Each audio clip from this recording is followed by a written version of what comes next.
And we're gonna go to, let's see if we can make it happen. Give me one second. And we'll see if it does this right. Good morning. Good morning. We are, let's see. And we are live. We're live. We are live now and we're extra live. I think we're going to, we're just, 1 second here. We're going to the Facebook Metaverse. Metaverse. I finally learned, I think I learned how to go live on Facebook at the same time. I am not on Facebook. I'm the last person alive, not on. So. Well, hello, Ramon. Ramon, Ramón, Silvia, mucho gusto. Ramon. I'm like Ramon, I'm not sure, you know. No. No soy gringo como para que me llames Raymond. No. Pero pregunto because some people, I had someone que me dijo, my name is something Jimenez, and I'm like, no sé de un Jimenez, era Jimenez. Jimenez. Jiminy Cricket. Well, hey, welcome everybody. And I think I might have messed up the live on Facebook. I'm still learning on that side. So nonetheless, we'll record it and we'll put it on the system for our viewers and our followers. And we'll see. Hopefully, I still don't know about Facebook. I don't know how that works. Too much technology one of these days. Well, again, thank you, Silvia, for coming out, everybody. We have a treat. We have Silvia Bonilla from the Illinois Small Business Development Center at the Illinois Hispanic Chamber of Commerce. And boy, I think she's got a story for us. She's been around in the business and teaching world, so she's got a lot to teach us, and she's got more to show us and give us resources. Silvia, tell us a little bit about your background. Talk to us. Let us get to know you. Well, thank you, Rogelio, and thank you for CRH Strategies for inviting me to be here. I love what I do, and I love that you love what you do, so I'm happy to be here, as well as I'm happy to show and help, hopefully, all the people that join us to see us later on. So I'm Silvia Bonilla. I'm the director of the Illinois Small Business Development Center at the Illinois Hispanic Chamber of Commerce. I've been here the longest. It's been 16 years, and time flies when you're having fun. And I'm not sure if for anyone who doesn't know what we do at the chamber, we are the biggest and largest Latino Hispanic influential chamber in the Midwest. So we have assisted hundreds of people, not only in the state of Illinois, which I'm in the state of Illinois, I'm in Chicago, and I'm going to concentrate in the city. But for anyone out there who's interested in getting help, not necessarily in Illinois, but in other places around, we could help you. So I've been here for 16 years, like I said. Prior to that, I was an educator. I taught at the Chicago Public Schools for 5 years, and that gave me like a sense of commitment for the world of nonprofit. And that gave me a sense of like duty to assist, to help our community, which, as you guys know, Illinois, you might already know, Illinois is the 5th state in the country when it comes to the number of Latinos, as well as it is the 5th state in the country when it comes to business owners. So I'm not going to go through every step of my life, but I've been here, like I said, for a long time. I have managed different programs. Before that, I was an educator. Originally, I'm from El Salvador. And then I was sent to Mexico for high school. I loved it. I had a great time in Mexico. And then I came here to Loyola. I also have a master's degree in business administration. And after teaching for 5 years, I wanted something with the Latino, like I said. I got a sense of community. So that's how I got to become the director of the center of the Illinois Hispanic Chamber of Commerce. In a nutshell. In a nutshell. That's a great journey. It's nice. You mentioned you're a Loyola grad, so you know that's the same thing with me. Loyola is my alma mater, and I think we had our people from Loyola a couple of weeks ago. So thanks a lot for that and the great work that you're doing with the community. So tell me a little bit more about that role of the Illinois Small Business Development Center. What does it encompass? What programs are your top focus? So we do have 7 or 8 programs at the chamber. I run one of them, this Illinois Small Business Development Center. Most of the people that we see are entrepreneurs who are in the early stages of starting a business, or they already have it, but they have missed steps along the way. So we save people time, money, and effort. For example, someone comes and they're like, oh, I want to start a business. Do I do the license first? Do I do the IRS? So we guide them, really, literally, we save them time, money, and effort. We guide them through the process of formalizing an LLC, if that's what they're looking for, if that's the best solution for their case. We help them with the IRS, with the city of Chicago. And we also have webinars and workshops, usually twice a month, on different things like how to start a business, how to get access to capital, recruiting 101, how to work with different generations. You know, now in the marketplace, you're going to work with people who are 20 to people who are 62. So those are different generations. And so we do everything in between. Sometimes we have individuals, entrepreneurs who are like, you know what, I already have grown. I've been in business for 5 years. What do you think is my next step? So we do an analysis, and, you know, sometimes it's probably you could benefit from becoming certified as minority business owner, MBE, DBE, disability, veteran, woman, minority. They're different entities. That's usually about $3,000 to go through the process. We do it at no cost. Everything we do is at no cost. Sometimes someone comes and they're like, I need $500,000 to grow my business. Can you help me? So we sit up, we have a vast group of banks, financial institutions that we work with. So we have a program also that specializes in that, based on your credit score, based on your history, based on your business growth. This is what we think is best for you. So the SBDC manages tons of different things, and something that we have added as of the years, and Latino businesses have loved it, is legal assistance. So my program has a lawyer, and when someone comes, and we do about 10 different things. So, I want to buy a business, I want to sell my business, I need copyright, I'm thinking of patenting my logo. I have my partner, my compadre, my friend, and I think, which will go in business without having anything written? And I'm like, no, you need legal advice is very important, and my program will take care of that for you. So we provide different things. Obviously, I don't know everything that I know of. No one knows everything except the internet, maybe. But when someone comes and I'm like, I cannot assist you with that, but I am integrated, I'm like, I give you my word. I know someone who will help you, or I will find someone to help you based on your needs. And that's just like some of the things that I do. Obviously, there are a lot of other stuff, and the chamber also has many, many other programs to have Latinos. And when I say Latinos, I mean not necessarily really, because we help everybody. Okay. Sometimes I tell people, if you're a human and you need help with your business, we will try to help you. So regardless of where you are.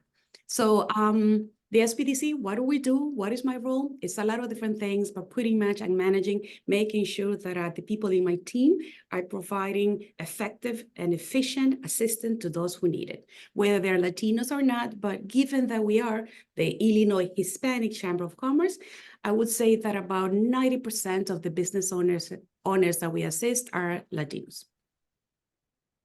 Well, thanks. I mean, that's definitely a lot of work, and or a plate full of things that you do. Now, you mentioned a couple of things: certification, MBE, DBE, WBE.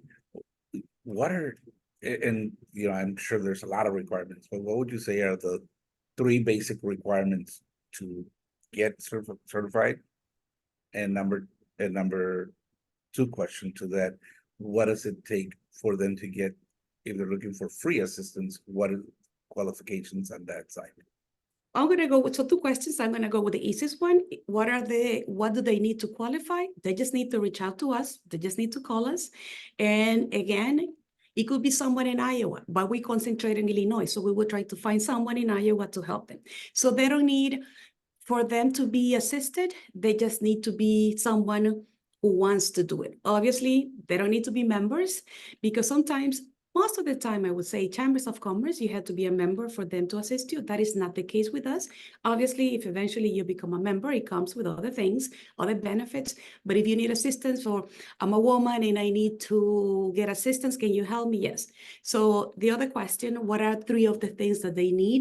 Number 1, they need to be within the category. So for example, a woman business owner is not going to go on there, I'm a veteran, you're a woman, unless you are a woman who is a veteran. So you need to qualify for whatever you're looking for. You need to make sure that you have the capacity, because sometimes people come and they're like, I'm going to become certified because that's going to give me a contract with the city of Chicago, with AT&T, with corporation. But do you have the capacity to do the work that you're going after? If not, we have also a program that could help you with that, to be prepared for that. And number 3, I think they need to be open to learning.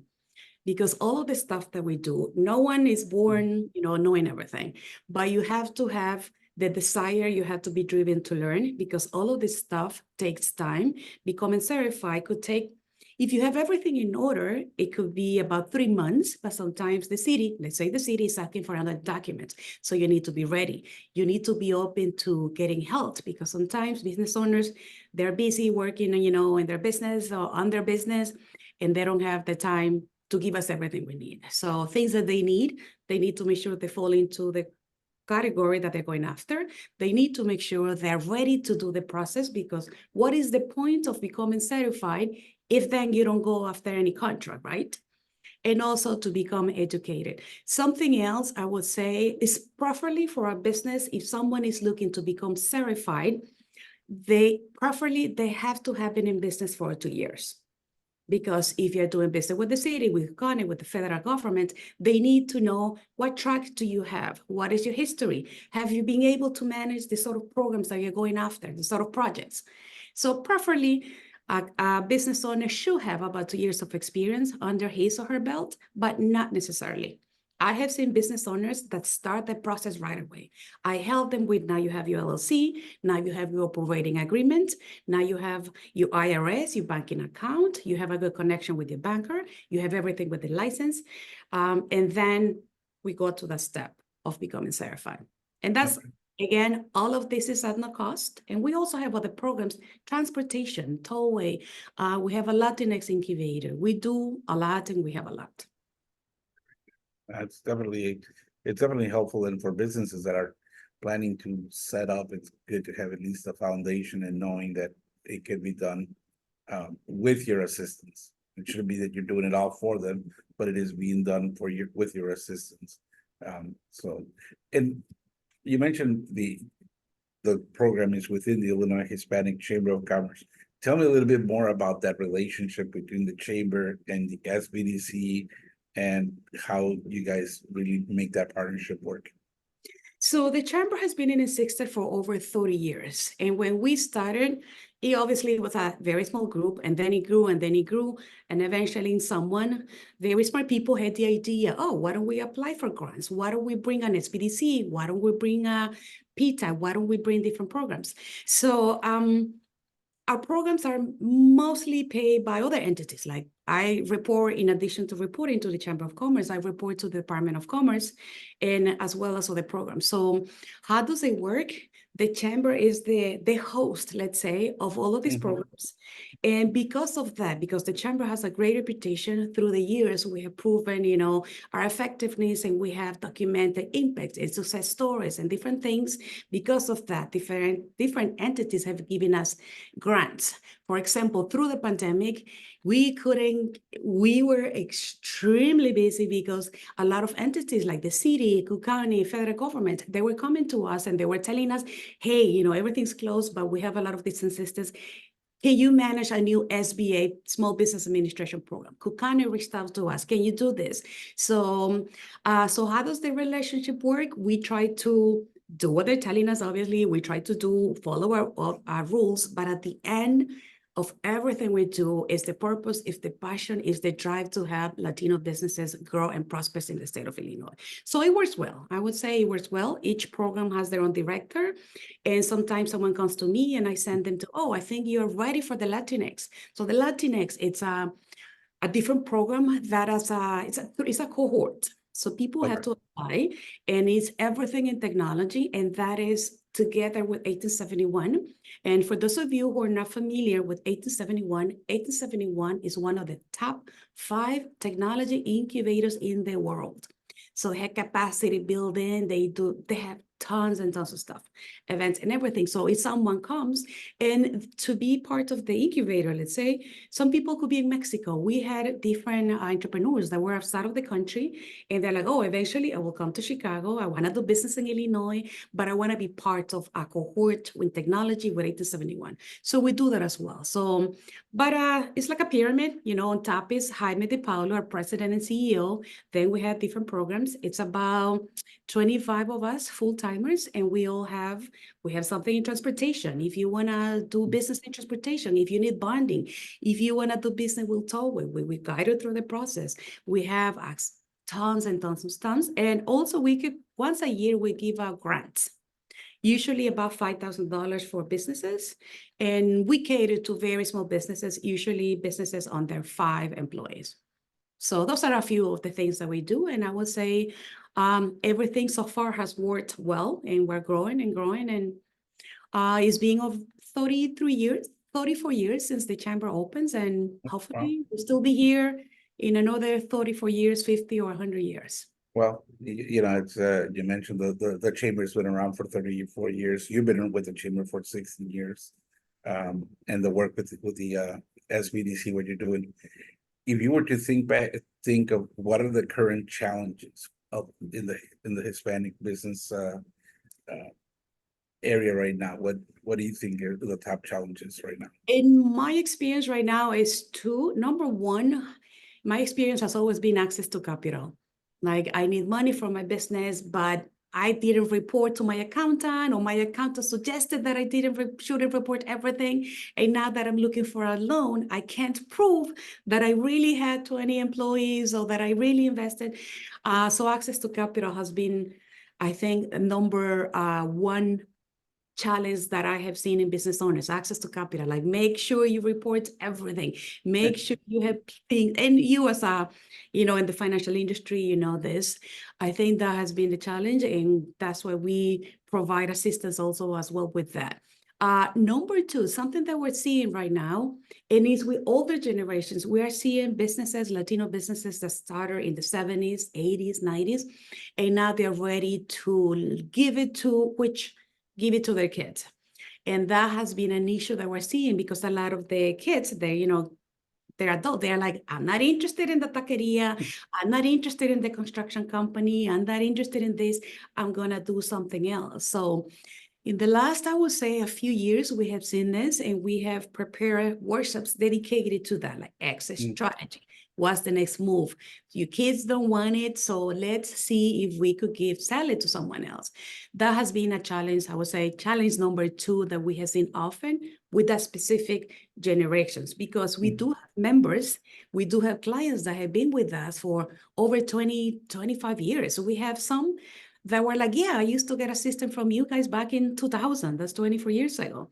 And they're moving to Mexico, they're moving to other countries. And that exit strategy has been kind of like a challenge. Another thing, I would say a third one, is like technology. Like now, before it was like, oh, I have a rótulo, I have a sign in my business, and that should be enough. Now it's like, no, we will help you with marketing. We will create a campaign for you. We'll help you with the things that move. So, and for those that are like, oh, I know how to do that, I'm very savvy, I know technology, we have the Latinx incubator. When they come and learn and they are exposed to, oh, you need venture capital. This is the group of venture capitalists that could help you. You need this type of strategic technology, something placed specifically for you. We have all of the stuff. And one of the things that entrepreneurs who come to us benefit from is our vast network. Like, you need this, we will refer you to someone. And we have to be sure about who we refer to, and that's something that we're very strategic and very conscious of. Like, if I'm referring you to come to Rogelio Lopez and, CRH Strategies, Impulso Solutions, we know that you guys are dedicated. We know that you will do the best to make sure that those businesses that are coming to the U.S. or the businesses that need assistance from the Illinois Hispanic Chamber of Commerce get it effective and efficiently. That's good. I'm sorry. Today I'm doing the remote call from Playa del Carmen Hotel, and I guess there was some issues with the door. They're calling here to see if I'm here. So I apologize about the ringing in the background. Oh, we don't hear But anything. oh, good. Well, you mentioned a couple of good things. I mean, items that I know that have been a challenge over the years. Access to capital. I think it's been a challenge from before, and it continues to be. So you guys are addressing it very well and working with educating them. But the exit strategy seems to be a new one. Seems to be, because a lot of businesses that have grown from the 70s and 80s and going on to it. And I will tell you that for myself, when I ask a potential client that wants to go into business, I do ask them, what, you think about going into business, how are you going to get out of it? And they're like, wait, I'm worried right now about getting into it. I go, yes, but we also have to think about getting out of it. The word in Spanish is éxito, success. So éxito, drop the O, it's exit. So how are you going to do it? Success, in English, you add 3 letters, IAN, succession planning. How are you going to do it? Both of them give you a way out. How do you think about it? What are you planning to do it? So it's great that you guys are addressing it, and then you keep focusing it, because that should be one of the top things. We want them to get into business, but have a way out. Have a way out. Right. And within those lines about the education that we provide. So next week we're doing a webinar, and it's in Spanish, how to buy and sell a business. And it's not only for someone who's like, oh, I'm 65 and I'm going to sell my business. It's anybody, we have run into a lot of people in the 30s, and they're like, I'm ready to buy a business. I have the money. So we're trying to, educate in all ways we can. So we're doing something next week it's in Spanish, cómo comprar y vender un negocio, and the legalities that it imply. Am I selling my copyright? Am I selling my book of clients? What am I selling when I sell my business? And I had it for 20, 30, 40 years. What are the next steps? So we do try to help. Sometimes it's challenging also as well, because we need to keep track on the trends, what is happening now with the economy, what is coming, what kind of assistance, help, grants, loans are coming for new businesses. So it all goes back to we love helping the Latino community. And I would say that, I mean, you guys have faced traditional challenges and ongoing challenges, but the chamber also assisted a lot with the sporadic challenge, and I would say sporadic, but the all of a sudden challenge, and this is COVID-19. When that happened, how did you guys help out the business owners in the area? When we had to close everything, I worked 25 days in a row, about 12 hours a day. And not only myself, but my team. So everything closed down, and it was bananas. But because of our connections, like one of the, my program is run through the Department of Commerce, through the Small Business Administration. They came up to us, and it was a mutual conversation, like, hey, we have a lot of individuals now that need help. So we were providing, let's say, PPP. We assisted with PPP a lot. When the EIDL loan came out, the economic injury disaster loan, in 5 days, we did 3 webinars. One of them had 330 people registered for the webinar. When that came in, March, April 2020. So how were we able to help? We were on board, and we knew Jaime gathered all of us together, and our boss, our president and CEO, and he's like, we are gonna give the best that we can. And I think that in tough times, and this is not just in business, but I think in life, I think in tough times is when you realize how strong you are or how weak you are. We were showing, and we did this, and we came out strong. So we gathered extra funding. We did hire people temporarily. I hired accountant, people that were just here for like the state. Everything was going, it was a lot of stuff going on. So we got extra funding. We got extra people. We had meetings on Sunday sometimes, like, I need the EIDL loan, and can you help me fill it out? Yes, we will do it. I'm open at Sunday at 2 p.m. and I did those. And not only myself, other people did it as well at the chamber. So we adapted. We had to adapt. We had to adapt. We had to be ready. And we in 1 month, we received about 8,000 emails. That's Yeah, like just for PPP, idle loan, who can you connect me with? And that's when we reached out to a lot of our financial institutions, and we had a lot of meetings. That was a tough time, but we were able to get literally millions of dollars in loans, as well as PPP, which it's a forgiving loan, to not only to our members, because we do have members of the chamber, as well as clients. Like all of the entrepreneurs that we assist in our programs, they're called clients. They don't have to be members necessarily. We have the records. Every year we do an annual report about everything we have done, and we document everything because it's taxpayers' money, because it comes from Department of Labor, Department of Defense, Department of Commerce. So we have numbers, we have emails, we have conversations, we have everything that we were able to measure, everything we did. So it was tough, but it was like I said, I'm like being as a former educator. I mean, if you have been around teachers, we work a lot of work. So I was like, I had to put on my teacher hat, my educator, knowing that I'll be working 12, 14 hours a day. But at the end of the day, it's all because I'm driven. I love what I do, and I love seeing entrepreneurs, grow and succeed.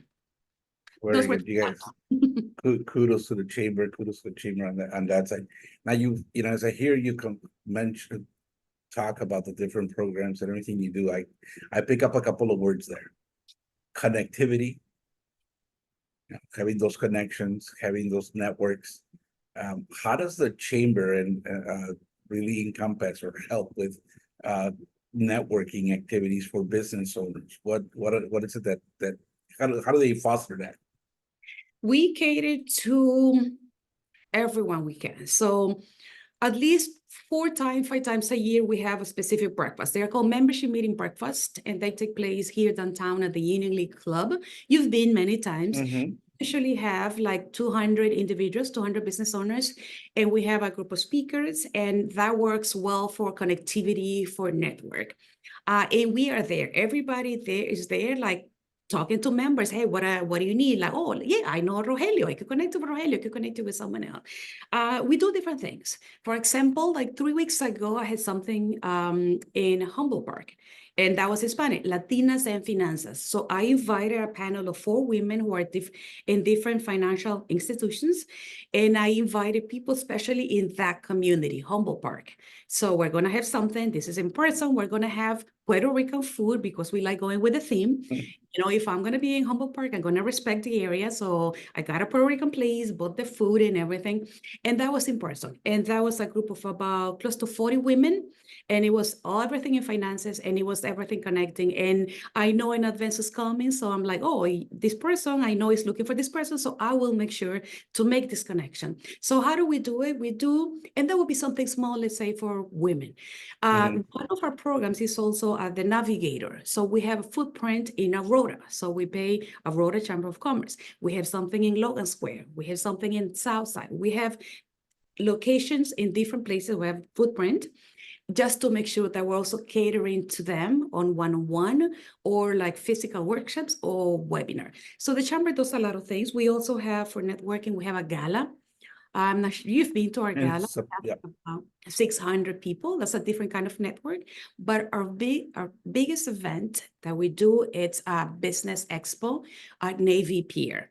And for that, we have done this for about 25 years. It started before my time. And at that event, this time is going to be October 3rd this year, 2024. If you're in the city, if you're in Chicago, it's free to attend. We could have up to 5,000 people the day of. We already have the list of workshops that we're having. We're going to have 15 workshops on that day. We have already about 100 exhibitors, and the breakfast is usually for about 100 to 1,000 people. That's the breakfast. We have the mayor always, we have the governor, we have a lot of elected officials that want to come and show their supports, they want to be seen. So we do different things when it comes to like networking. It could be a gala that is hundreds of dollars to attend. It could be something that's free to attend in Humboldt Park or Logan Square or Aurora, Rockford, Joliet, all of these places that are growing where the Latino community is growing. So that's how we try to network.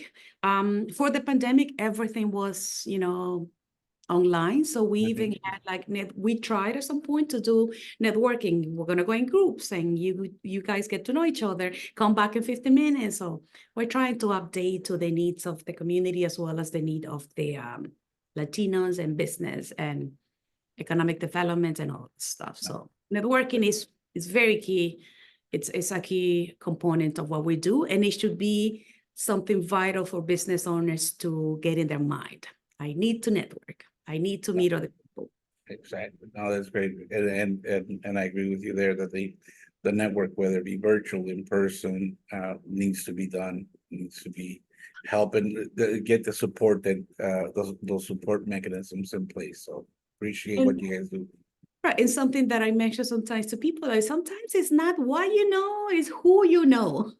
Exactly. So be seen, make sure you have a business card. If you're going to follow up with someone, if you got a great connection, chemistry, something, do it soon. Don't be waiting for next year. Oh, I met you 2 years ago. I met it. Like, make a connection right behind a business card. If someone told you something interesting, important, something they're going through, write it behind their business card. Next time you contact it, mention it, because we all want to be, valued. We want to be recognized. And it's nice when you run into someone and, hey, how is this that you mentioned? Oh, yeah, oh, thank you. Thanks for remembering. So, yeah, it's the basics of business. You have to be seen. So visibility leads to credibility and it yields profitability. And I like that. Say that again. Visibility. Visibility leads to credibility and it yields profitability. You know what? I might copy it and I will give you a credit. I do. Don't give me the credit. It's out there already, but it's on the networking side. I'll send you info on it and credit the right person. But it is people, businesses and people do business with people that they know, they like, and they trust. Exactly. And the only way they do it is they have to get to know them by seeing them and knowing about them and getting testimonials from others that have used their services. So we have to be able to work on that side. And there's nothing like the face-to-face conversation, there's nothing like, hey, like getting a feel. And so, yeah, networking is something that we do a lot of. For example, Thursday also, we have a networking event in the evening.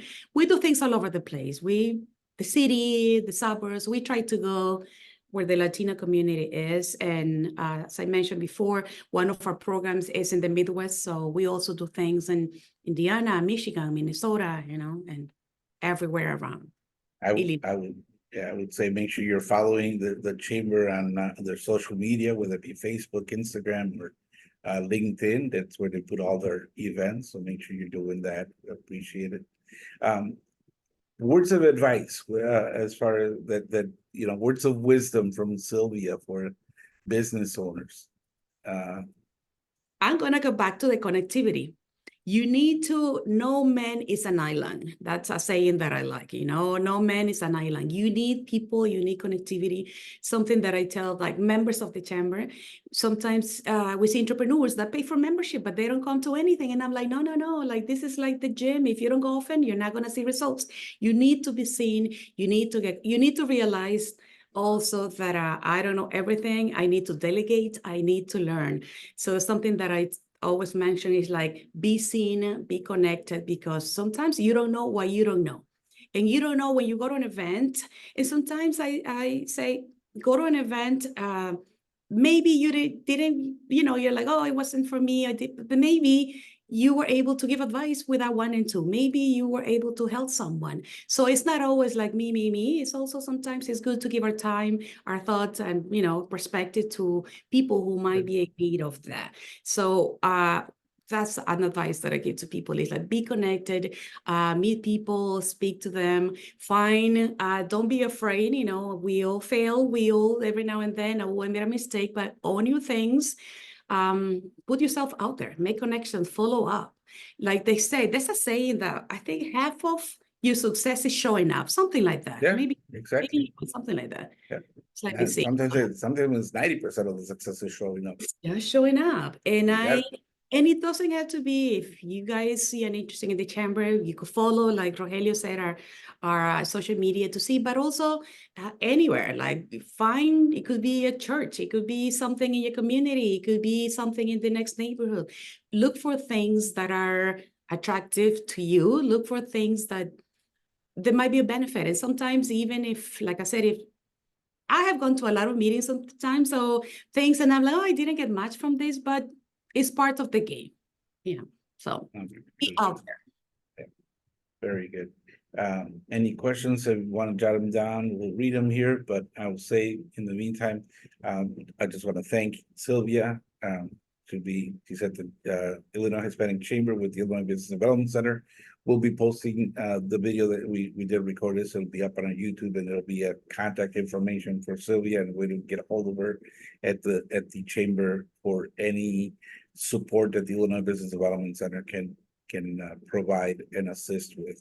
Again, my name is Rogelio Lopez with CRARC Strategies, and we assist clients with growth and sales, management of expenses, and access to capital. So if there's any opportunities that you're thinking about, glad to connect with us. We always try to give you, first of all, the resources that are available and free, so that you don't have to pay for things that you could get otherwise. So top of mind is always how to cut down expenses, and if there's something out there for you, we will connect you there. So again, I thank you much. I just want to say thank you, Rogelio and CRARC Strategies, for inviting me. Thank you so much. And guys, please, Rogelio is a great connection. If you think he could help you with something with your businesses, with growth, with sales, please follow up, as well as with the Illinois Hispanic Chamber of Commerce. You don't have to be a member. You don't have to be in the state of Illinois for us to assist you to start a business, grow a business, and beyond. Yeah, I do have a question. To what extent does a small business development center provide funds for legal services? We do have like a list of 10 things for legal services. So one of the things that we're doing a lot of is an operating agreements. So if someone needs, I have my compadre, my socio, someone, my friend, anybody that needs that assistance, we will do that for you. If you need, I think I'm gonna patent this logo, we will do that research for you. If you wanna sell a business, if you wanna grow a business, if you have, and when I say buy a business or sell a business, it's the legality, the paper stuff. For someone who wants to, I don't know what kind of, I have my business, but I'm looking into different legal strategies, or I don't know, do I need a legal counsel? Should I? So we provide assistance for different things. Something that we do not do is my lawyer will not go to court. Like if someone needs to go to court, that's something that we don't do. But the limits are business. So if someone, we had some clients that came and they're like, oh, I want to go on a personal bankruptcy. Yeah, we don't do that. I want to anything like immigration, not yet. Maybe eventually we will be able to provide that assistance. But for now, the limit is your business. Documentation, I have a contract and I need to review that everything is in order, or I need a lawyer to make me understand, because if you have seen contracts, half of the language we do not understand. It's very legally. So we will pay a lawyer to describe it from A to Z, like this is why you're signing in and these are the conditions. So different things, there are different things that we help. Again, we're not gonna, if they need to go to court, my lawyer doesn't do that. If it's something with immigration, we don't do it as of now.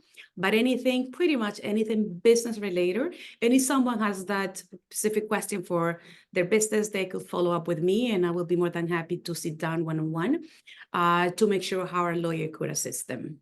Okay. And then what and on the patent side, if somebody's trying to file a patent, the fees, because the fees might be different, there might be lawyer fees, and there's also government fees for patents or trademarks. Is there a differentiation on what you subside or? For the government, so they do have to pay the USPTO, which is the U.S. Department of Patents and Copyrights. They, regardless of where they are, they have to pay an amount. I believe it is $1,500 that they have to pay. if they need to require something. So they're going to pay for it regardless. But if you do it if someone does this through a lawyer, the charge would be about $3,000 or $5,000 because obviously there's the legal portion that the lawyer is charging. So in our case, we will pay for that. But more than anything, we will pay for, because sometimes people go straight to, I need to patent this logo, this recipe, like recipe. But there's steps that need to take place before you get to that step, and you have the search, and it's not only Google. I had some entrepreneurs that tell me, oh, I looked for the name on Google and I didn't find it. And I'm like, no, if you need to copyright the trade secrets, I have a special sauce and nobody else has it. So our lawyer will do that for you, to do the research.